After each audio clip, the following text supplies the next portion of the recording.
আউযুবিল্লাহি মিনাশ শাইতানির রাজিম বিসমিল্লাহির রহমানির রহিম। আজকের এই গভীর বিশ্লেষণের মূল বিষয়বস্তু হচ্ছে পবিত্র কোরআনের সূরা আলে ইমরানের ৪৭ নম্বর আয়াত। হুম খুবই চমৎকার এবং ভাবগাম্ভীর্যপূর্ণ একটি আয়াত এটি। একদম। তো এই আয়াতে লুকিয়ে থাকা যে বিস্ময়কর বার্তাগুলো আছে সেগুলোই আমরা ধাপে ধাপে উন্মোচন করার চেষ্টা করব। প্রথমেই আমি আয়াতটি তার মূল আরবি উচ্চারণে পাঠ করছি, মানে ঠিক যেভাবে মাতৃভাষী আরবরা উচ্চারণ করে থাকেন। হ্যাঁ, অবশ্যই। কলাত রব্বি আন্না ইয়াকুনুলি ওয়ালাদুন ওয়ালাম ইয়ামসাসনি বাশার কলা কাজালিকাল্লাহু ইয়াকলুকুমা ইয়াশাউ ইজা কাদা আমরান ফাইন্নামা ইয়াকুলুল্লাহু কুন ফায়াকুন। মাশাআল্লাহ। এর সম্পূর্ণ বাংলা অনুবাদটি হল, সে অর্থাৎ মারিয়ম বলল, হে আমার রব, আমার সন্তান হবে কিভাবে, অথচ কোনো মানুষ আমাকে স্পর্শ করেনি। তিনি মানে আল্লাহ বললেন, এভাবেই আল্লাহ যা ইচ্ছা সৃষ্টি করেন। তিনি যখন কোনো কাজের ফয়সালা বা সিদ্ধান্ত নেন তখন সেটিকে শুধু বলেন হও বা কুন, আর তা হয়ে যায়, মানে ফায়াকুন। সুবহানাল্লাহ। আয়াতের অর্থটাই আসলে চিন্তার জগৎকে নাড়িয়ে দেয়। ঠিক বলেছেন। আমাদের চারপাশের জগৎ তো একটা নির্দিষ্ট নিয়মে চলে, তাই না? মানে বিজ্ঞানের সূত্র, কারণ আর ফলাফল, এগুলোই আমাদের মহাবিশ্বের মূল ভিত্তি। হ্যাঁ, কজ অ্যান্ড ইফেক্ট যাকে বলে। রাইট। কিন্তু আজকের এই আলোচনার বা ডিপ ডাইভের মূল লক্ষ্যই হচ্ছে ঠিক এই ভিত্তিগুলো যেখানে শেষ হয়, সেখান থেকে কিভাবে স্বয়ং সৃষ্টার অসীম শক্তি শুরু হয় তা বিশ্লেষণ করা। মানে কিভাবে তিনি প্রাকৃতিক নিয়মের একদম বাইরে গিয়ে কাজ করেন। একদম তাই। কিভাবে মহাবিশ্বের সৃষ্টিকর্তা একটিমাত্র শব্দের মাধ্যমে অসম্ভবকে বাস্তবে রূপ দেন, সেটি আজ আমরা গভীরভাবে বুঝতে চেষ্টা করব। তাহলে আলোচনার শুরুতেই এই আয়াতের পেছনের প্রেক্ষাপট বা পটভূমিটি একটু পরিষ্কার করা দরকার, যাতে এই বিস্ময়ের মাত্রাটা আমরা সত্যিকার অর্থে অনুভব করতে পারি। হ্যাঁ, প্রেক্ষাপট জানাটা খুব জরুরি। আমরা যদি ঠিক আগের আয়াতগুলোর দিকে তাকাই, তাহলে দেখতে পাব যে ফেরেশতা জিব্রাইল আলাইহিসসালাম এসে মারিয়াম আলাইহিসসালামকে ঈসা আলাইহিসসালামের জন্মের সুসংবাদ দিচ্ছেন। আচ্ছা। মানে এটা কিন্তু কোনো সাধারণ দিন ছিল না, আর মারিয়াম আলাইহিসসালামও সাধারণ কোনো পরিস্থিতিতে ছিলেন না। তিনি মিহরাবে ইবাদতরত অবস্থায় সম্পূর্ণ একাকী ছিলেন। এই পরিস্থিতিটাকে যদি আমরা একটু মনস্তাত্ত্বিক দৃষ্টিকোণ থেকে বিশ্লেষণ করি, বিষয়টা কিন্তু বেশ চমকপ্রদ। অবশ্যই। মানে একজন কুমারী নারী, যিনি সমাজের অত্যন্ত পরেহেজগার এবং পবিত্র একজন মানুষ হিসেবে পরিচিত, তাকে হঠাৎ করে বলা হচ্ছে যে তার একটি সন্তান হতে যাচ্ছে। সাধারণ দৃষ্টিকোণ থেকে তো মনে হতে পারে যে তিনি হয়তো অবাক হয়ে অবিশ্বাস করে ফেলেছিলেন। হ্যাঁ, এই যে তিনি অবাক হয়ে প্রশ্ন করলেন, আমার সন্তান হবে কিভাবে, এটি কি স্রষ্টার ক্ষমতার প্রতি কোনো অবিশ্বাস থেকে তৈরি হয়েছিল? এই প্রশ্নটা মানুষের চিন্তায় আসাটা খুবই স্বাভাবিক, কিন্তু আসলে গভীরভাবে দেখলে বোঝা যায় এটা কোনোভাবেই অবিশ্বাস ছিল না। আচ্ছা, তাহলে বিষয়টা কি ছিল? মানবমন তো সবসময় ওই কার্যকারণ বা কজ অ্যান্ড ইফেক্ট দিয়ে চিন্তা করতে অভ্যস্ত। আমাদের মস্তিষ্ক এমনভাবে তৈরি যে এটি যে কোনো ফলাফলের পেছনে একটা যৌক্তিক কারণ খুঁজতে চায়। রাইট, আমরা সবসময় একটা লজিক্যাল ব্যাখ্যা খুঁজি। একদম। তাই স্বাভাবিক নিয়মের বাইরে কিছু ঘটার কথা শুনলে কৌতূহল জাগাটাই মানুষের সহজাত প্রবৃত্তি। মারিয়াম আলাইহাসালামের এই প্রশ্নটি ছিল চরম বিস্ময় থেকে উৎসারিত। মানে কিভাবে ঘটবে সেই কৌতূহল। ঠিক তাই। প্রকৃতির সাধারণ নিয়মের বাইরের একটি ঘটনা কিভাবে বাস্তবে ঘটবে, ঠিক কোন প্রক্রিয়ায় এটি সংগঠিত হবে, তা জানার একটি সম্পূর্ণ স্বাভাবিক জিজ্ঞাসা। বুঝতে পেরেছি। আর একই সাথে খেয়াল করার মতো বিষয় হল, এই প্রশ্নের মাধ্যমে তিনি অত্যন্ত দৃঢ়তার সাথে নিজের পবিত্রতার কথাটিও প্রকাশ করেছেন। তিনি স্পষ্ট করেছেন যে বৈধ বা অবৈধ কোনোভাবেই কোনো পুরুষ তাকে স্পর্শ করেনি। অর্থাৎ এটি ছিল একটি অত্যন্ত আত্মবিশ্বাসী এবং পবিত্র আত্মার স্বাভাবিক জিজ্ঞাসা, যিনি নিজের সতীত্ব সম্পর্কে শতভাগ নিশ্চিত ছিলেন। হ্যাঁ, একদম নিখুঁত একটি পর্যবেক্ষণ। এবার আমি এই আয়াতের শব্দচয়নের একটা অদ্ভুত ব্যাপার নিয়ে কথা বলতে চাই। আমি যখন এই আয়াতের ঠিক আগের কিছু অংশ পড়ছিলাম, কোরআনেরই সূরা আলে ইমরানের ৪০ নম্বর আয়াতে জাকারিয়া আলাইহিসসালামের ঘটনাটি চোখে পড়ল। হ্যাঁ, জাকারিয়া আলাইহিসসালামের ঘটনাটিও বেশ অলৌকিক। সেখানেও কিন্তু প্রায় একই রকম একটি বিস্ময়ের মুহূর্ত ছিল। কিন্তু সেখানে আল্লাহ বলেছিলেন আল্লাহ যা ইচ্ছা তাই করেন, আর আরবিতে শব্দটি ছিল ইয়াফ আলু। ইয়াফ আলু। অথচ মারিয়াম আলাইহিসসালামের ৪৭ নম্বর আয়াতে আল্লাহ বলছেন আল্লাহ যা ইচ্ছা সৃষ্টি করেন। এবং এখানে আরবি শব্দটি ব্যবহার করা হয়েছে ইয়াখলুকু। হ্যাঁ, শব্দ দুটোর মধ্যে একটা বড় পার্থক্য আছে। এই ইয়াফ আলু আর ইয়াখলুকু এই দুটি শব্দের মধ্যে ভাষাতাত্ত্বিক বা ধারণাগত পার্থক্যটা আসলে ঠিক কোথায়? এটা কোরআনের ভাষাতাত্ত্বিক অলৌকিকতার একটা খুব চমৎকার উদাহরণ। মানে পার্থক্যটা কেবল শব্দের নয়, বরং সম্পূর্ণ প্রক্রিয়ার। আচ্ছা, সেটা কিভাবে? জাকারিয়া আলাইহিসসালামের ক্ষেত্রে বলা হয়েছিল করেন বা ইয়াফ আলু, কারণ সেখানে তার স্ত্রী বর্তমান ছিলেন। যদিও তাদের দুজনের বয়স অনেক বেশি ছিল এবং তার স্ত্রী ছিলেন বন্ধ্যা। যা সন্তান জন্মদানের জন্য একটা চরম প্রতিকূল অবস্থা। ঠিক, কিন্তু তারপরেও সেখানে একটা স্বাভাবিক মাধ্যম বা বায়োলজিক্যাল সম্পর্ক কিন্তু উপস্থিত ছিল। কাজটা কঠিন ছিল, কিন্তু মাধ্যমটি ছিল। বুঝতে পারছি, একটা বেস ছিল অন্তত। হ্যাঁ, এই কারণে করা বা কোনো কাজ সম্পাদন করার অর্থে ইয়াফালু ব্যবহৃত হয়েছে। অন্যদিকে মারিয়াম আলাইহিসসালামের আয়াতে বলা হয়েছে সৃষ্টি করেন বা ইয়াখলুকু। কারণ এখানে পিতা বলে কেউ নেই, তাই না? একদম ঠিক ধরেছেন। এখানে কোনো স্বাভাবিক মাধ্যমই নেই যাকে কেন্দ্র করে প্রক্রিয়াটি শুরু হবে। সম্পূর্ণ নতুন একটি প্রক্রিয়ায় একদম শূন্য থেকে সৃষ্টি করার কথা বলা হয়েছে। বিষয়টা সাধারণ শ্রোতাদের বোঝার জন্য আমি একটা জাগতিক উপমা ব্যবহার করতে পারি। আমরা সাধারণ মানুষেরা যখন কোনো কিছু তৈরি করতে যাই, তখন আমাদের একটা মাধ্যম বা উপকরণের প্রয়োজন হয়। হ্যাঁ, একটা র মেটেরিয়াল তো লাগেই। ঠিক।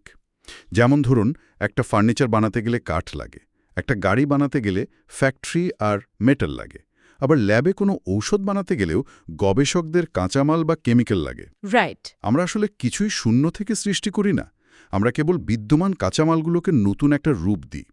কিন্তু স্রষ্টার ক্ষেত্রে কোনো ল্যাবরেটরি, কাঁচামাল বা ফ্যাক্টরি প্রয়োজন নেই। একদম না। তিনি মাধ্যম ছাড়াই সরাসরি অস্তিত্বে আনতে পারেন, যা ওই ইয়াখলুকু শব্দের মাধ্যমে প্রকাশ পেয়েছে। ঠিক বলেছেন। স্রষ্টার নির্মাণের জন্য মহাবিশ্বের কোনো কাঁচামালের ওপর নির্ভর করতে হয় না। তিনি যখন কিছু সৃষ্টি করেন, তখন তিনি সেই সৃষ্টির উপাদানগুলোকেও একদম শূন্য থেকে তৈরি করেন। সুবহানাল্লাহ। এর আগে একটি ছোট্ট কথা মনে করিয়ে দিই, যদি আমাদের এই রকম ভিডিও পেতে চান ধারাবাহিকভাবে, তাহলে অবশ্যই আমাদের চ্যানেলটি সাবস্ক্রাইব করতে ভুলবেন না। আমাদের চ্যানেলের নাম আয়াত মাইন্ড। তাহলে এবার আমরা এই আয়াতের মূল বাক্যগুলোর আরও গভীরে প্রবেশ করতে পারি। হ্যাঁ, অবশ্যই। মারিয়াম আলাইহিসসালামের সেই উক্তি দিয়ে শুরু করা যাক। তিনি বলেছিলেন, কোনো মানুষ আমাকে স্পর্শ করেনি। আরবিতে ওয়ালাম ইয়ামসাসনি বাশার। এই যে স্পর্শ করা বা টাচ করার কথাটি আয়াতে ব্যবহৃত হয়েছে, এর পেছনের শালীনতার বিষয়টি কিন্তু বর্তমান সময়ের জন্য একটা বড় শিক্ষণীয় বিষয় হতে পারে। অবশ্যই, কোরআনের ভাষা কতটা পরিশীলিত এটি তার অন্যতম বড় প্রমাণ। এখানে স্পর্শ করা কথাটি একটি অত্যন্ত শালীন ও পরিশীলিত শব্দ হিসেবে ব্যবহার করা হয়েছে। যাকে ইংরেজিতে আমরা ইউফিজম বলি, তাই তো? হ্যাঁ, ইউফেমিজম। এটি মূলত স্বামী স্ত্রীর একান্ত সম্পর্ককে বোঝায়। মারিয়াম আলাইহিসসালাম অত্যন্ত মার্জিত ভাষায় বোঝাতে চাইলেন যে বিবাহ বা অন্য কোনোভাবেই কোনো পুরুষ তার সংস্পর্শে আসেনি। মানে তিনি সরাসরি কোনো স্থূল বা আনরিফাইন্ড শব্দ ব্যবহার করেননি। একদমই না। তার ভাষা ছিল অত্যন্ত রুচিশীল। এটি আমাদের দৈনন্দিন জীবনে অত্যন্ত প্রাসঙ্গিক। আমরা এমন এক যুগে বাস করছি যেখানে আড্ডায়, সোশ্যাল মিডিয়ায় বা বিনোদনে অশালীন ও সরাসরি শব্দের ব্যবহার খুব স্বাভাবিক হয়ে গেছে। হ্যাঁ, মানুষ এখন ভাষ্যকে খুব হালকাভাবে নেয়। কিন্তু এই আয়াত আমাদের শেখায় যে প্রকাশ্যে বা বন্ধুবান্ধবের আড্ডায় নিজের ব্যক্তিত্ব প্রকাশ করতে হলে ভাষার শালীনতা বজায় রাখা কতটা জরুরি। ভাষা আসলে মানুষের ভেতরের রুচির প্রতিচ্ছবি। অসাধারণ একটা পয়েন্ট তুলেছেন। এরপর আয়াতে আল্লাহ উত্তর দিচ্ছেন এভাবেই, আরবিতে কাজালিক। এই একটিমাত্র শব্দ যেন সব শঙ্কা এক নিমিষে দূর করে দেয়। হ্যাঁ, কাজালিক মানে হল ঠিক এভাবেই। অর্থাৎ আল্লাহ বলছেন না যে ভবিষ্যতে কোনো এক সময়ের স্বাভাবিক নিয়মে তোমার বিয়ে হবে এবং তারপর সন্তান হবে। ও আচ্ছা, মানে বর্তমান অবস্থার কথা বলা হচ্ছে। ঠিক তাই। তিনি বলছেন, তুমি কুমারী থাকা অবস্থাতেই, ঠিক এই পরিস্থিতিতেই আল্লাহ তোমাকে সন্তান দেবেন। এটি কোনো প্রাকৃতিক বিবর্তনের অংশ নয়, এটি সরাসরি আল্লাহর একটা বিশেষ মিরাকল। এরপর আয়াতের যে অংশটি আসে তা হল আল্লাহ যা ইচ্ছা সৃষ্টি করেন, বা ইয়াখলুকু মা ইয়াশা। এই জায়গাটা তো কার্যকারণ বা কজ অ্যান্ড ইফেক্ট এর পুরো ধারণাকেই ভেঙে দেয়। একদম ভেঙে দেয়। আমরা জানি মেঘ জমলে বৃষ্টি হয়, বীজ বুনলে গাছ হয়, একটা নির্দিষ্ট কারণের ওপর ফলাফল নির্ভরশীল। কিন্তু এই বাক্যটি প্রমাণ করে যে যিনি মহাবিশ্বের এই নিয়মগুলো তৈরি করেছেন তিনি নিজে সেই নিয়মের অধীন নন। এটি অত্যন্ত গভীর একটি দার্শনিক পয়েন্ট। মানুষ যখন বিপদে পড়ে তখন সে কারণ খোঁজে। হ্যাঁ, আমরা সবসময় একটা লজিক্যাল রাস্তা খুঁজি। ঠিক।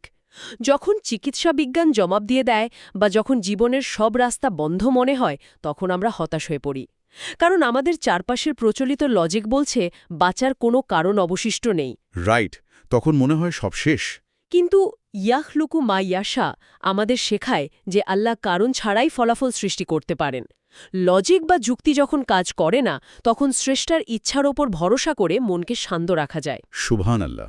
এটি হলো আল্লাহর ইচ্ছার কাছে শর্তহীন আত্মসমর্পণ। এর পরের অংশটি আমাদের অহংকারকে সরাসরি আঘাত করে বলে আমার মনে হয়। আয়াতে বলা হচ্ছে তিনি যখন কোনো কাজের সিদ্ধান্ত নেন বা ইজা কাদা আমরান। আল্লাহর সিদ্ধান্ত। এর মানে হল মহাবিশ্বে কোনো কিছু ঘটার জন্য আল্লাহর কেবল সিদ্ধান্ত নেওয়াই যথেষ্ট। আমরা মানুষেরা সামান্য একটু প্রযুক্তি বা ধরুন আর্টিফিশিয়াল ইন্টেলিজেন্স বানিয়ে কত অহংকার করি। আমরা নিজেদের মহাবিশ্বের নিয়ন্ত্রক ভাবতে শুরু করি।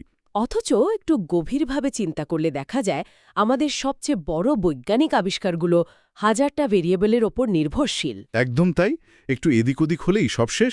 হ্যাঁ, একটা ছোট তার ছিঁড়ে গেলে বা বিদ্যুতের সাপ্লাই বন্ধ হলে আমাদের বিশাল প্রযুক্তি মুহূর্তের মধ্যে অকেজো হয়ে যায়।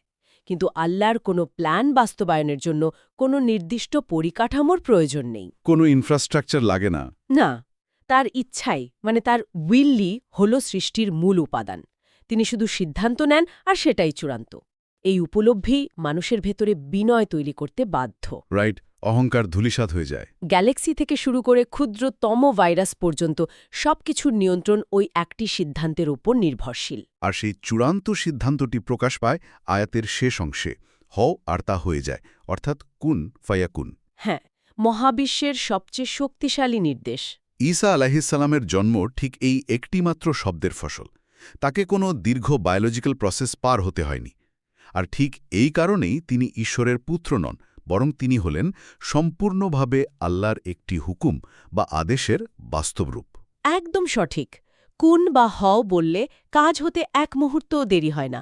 আর এই জায়গাতেই মারিয়াম আলাইহিসসালামের সতীত্ব রক্ষা করা এবং আল্লাহর ওপর তাওয়াক্কুল বা ভরসা করার বিষয়টি সবচেয়ে বেশি উজ্জ্বল হয়ে ওঠে। তাওয়াক্কুলের বিষয়টা একটু বুঝিয়ে বলবেন।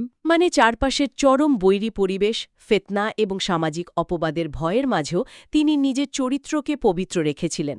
কারণ তিনি জানতেন যিনি কুন ফায়াকুনের মালিক তিনি তাকে সকল অপবাদ থেকে রক্ষা করতে সক্ষম। বেশ ভালোভাবে বুঝলাম, কিন্তু আধুনিক বিজ্ঞান বা যুক্তির মানদণ্ডে এই যে কুন ফায়াকুন বা পিতা ছাড়া জন্মের বিষয়টি, একে কিভাবে দেখা যেতে পারে? খুব ইন্টারেস্টিং একটা প্রশ্ন। আমি বলতে চাইছি, বিজ্ঞানের একেবারে মূল ভিত্তি তো হল কার্যকারণ নীতি। বিজ্ঞান বলছে মহাবিশ্বের প্রতিটি ঘটনার পেছনে একটা বস্তুগত কারণ থাকতে হবে। হ্যাঁ, কজালিটি ল। যেমন পিতা ও মাতার জিনগত উপাদান বা বায়োলজিক্যাল এলিমেন্ট ছাড়া একজন মানুষের জন্ম বৈজ্ঞানিকভাবে অসম্ভব। এই আয়াত তো সেই লজিককে পুরোপুরি চ্যালেঞ্জ করছে। তাহলে একজন আধুনিক চিন্তাশীল মানুষ এই বিষয়টিকে কিভাবে মেলাবে?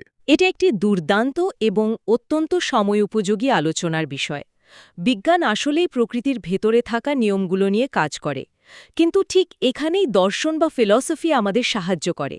আচ্ছা, দর্শন কিভাবে ব্যাখ্যা করে এটাকে? প্রতিটি জিনিসের কারণ আছে, কিন্তু যিনি সকল কারণের উৎস তার নিজের কোনো কারণ থাকতেই পারে না। রাইট, তিনি আনকজড। একদম। যিনি মহাবিশ্বের প্রকৃতির নিয়ম, বায়োলজির সূত্র বা ফিজিক্সের লজিকগুলো বানিয়েছেন তিনি তো আর সেই নিয়মের দাস হতে পারেন না। বিষয়টা অনেকটা আধুনিক সফটওয়্যার ইঞ্জিনিয়ারিংয়ের মতো মনে হচ্ছে আমার কাছে। তাই নাকি? উদাহরণটা কেমন? ধরুন, একজন প্রোগ্রামার যিনি একটা বিশাল ওপেন ওয়ার্ল্ড ভিডিও গেম তৈরি করেছেন, তিনি সেই গেমের ভেতরে নিজস্ব ফিজিক্স ইঞ্জিন বা পদার্থবিজ্ঞানের নিয়ম লিখে দিয়েছেন। গেমের ভেতরে মাধ্যাকর্ষণ কিভাবে কাজ করবে, কিভাবে একটি চরিত্র জন্ম নেবে, কিভাবে সে হাঁটবে। আচ্ছা। গেমের ভেতরে চরিত্রগুলো সম্পূর্ণভাবে সেই নিয়মের অধীন। তাদের কাছে সেটাই একমাত্র বাস্তবতা এবং বিজ্ঞান। চমৎকার একটি উপমা। কিন্তু ওই প্রোগ্রামার কি সেই কোডের ভেতরে বন্দী? একদমই না। তিনি গেমের বাইরে বসে আছেন। হ্যাঁ, তিনি সিস্টেমের বাইরে। তিনি যদি চান গেমের ভেতর একটি নতুন চরিত্র বা পাহাড় তৈরি করবেন, তার জন্য তাকে গেমের ভেতরের নিয়ম মেনে খনি থেকে পাথর কাটতে হবে না। তিনি শুধু তার কিবোর্ডে একটি স্পেশাল কমান্ড লাইন টাইপ করবেন, হয়তো একটি এন্টার বোতাম চাপবেন আর সাথে সাথে গেমের ভেতরে জিনিসটি অস্তিত্বে চলে আসবে। স্পন করবে যাকে বলে। হ্যাঁ, এই যে কমান্ড লাইন দিয়ে গেমের ভেতরের সাধারণ নিয়মকে বাইপাস করা, এটি তো কোনোভাবেই অযৌক্তিক নয়, বরং এটি প্রমাণ করে যে প্রোগ্রামারের ক্ষমতা গেমের নিয়মের চেয়ে অনেক বড়। অসাধারণ বিশ্লেষণ করেছেন। ঠিক তেমনি আল্লাহ চাইলে তার কুন বা হও আদেশের মাধ্যমে সমস্ত বায়োলজিক্যাল প্রসেসকে সম্পূর্ণ বাইপাস করে সরাসরি সেল বা ডিএনএ সৃষ্টি করতে পারেন। সুবহানাল্লাহ! এটি বিজ্ঞানের নিয়ম ভাঙা নয়, বরং যিনি নিয়ম বানিয়েছেন এটি তার অসীম ক্ষমতার প্রকাশ। আচ্ছা, এই যে কোন শব্দটি, এটি তো একটি ধ্বনি বা শব্দ। এই শব্দ বা কমান্ডের সাথে আধুনিক বিজ্ঞানের কি কোনো সংযোগ খুঁজে পাওয়া যায়? এটি আরও বেশি বিস্ময়কর। আমরা যদি আধুনিক কোয়ান্টাম ফিজিক্সের একদম গভীরের দিকে তাকাই, বিজ্ঞানীরা এখন বলছেন যে বস্তু বা ম্যাটার বলতে আসলে নিরেট কিছু নেই। মিরেট কিছু নেই, মানে সলিড কিছু না?